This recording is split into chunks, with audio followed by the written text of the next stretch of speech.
नमस्ते, म चाहिँ पाल्पाबाट अहिले पाल्पा डोलीमारा भन्ने ठाउँमा। यो चाहिँ डोलीमारा जल्पा जाने बाटो। यता हिमाल पनि देखिरहेछ अनि यता डाँडाकाँडा राम्रो छ, घुम्नलाई आउनुहोस्। यता चुली डाँडा त्यो चाहिँ भाइरल पुल, के अरे भाइरल पुल हो। हिजो हामी त्यही ठाउँमा गएको घुम्नलाई। अनि यता चाहिँ बहादुरपुर जाने बाटो। हामी भर्खरै चाहिँ अलि उतै बहादुरपुर त पुग्न सकेन।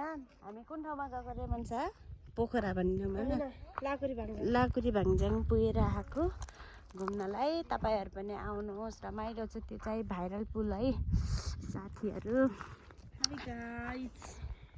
हेलो हेलो, स्वागत छ तपाईँलाई मेरो के गरे भिडियोमा। केही भन्न चाहनुहुन्छ कि सिस्टर?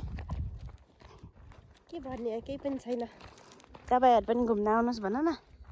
त्यही त नि, अब जल्पा चुली डाँडामा घुम्न आउनु होला, सम्पर्क गर्नु होला मलाई। किमी पनि पाइन्छ। यदि किमी तपाईँहरूले खाने इच्छुक छ भने खान सक्नुहुन्छ, आउनुहोस्।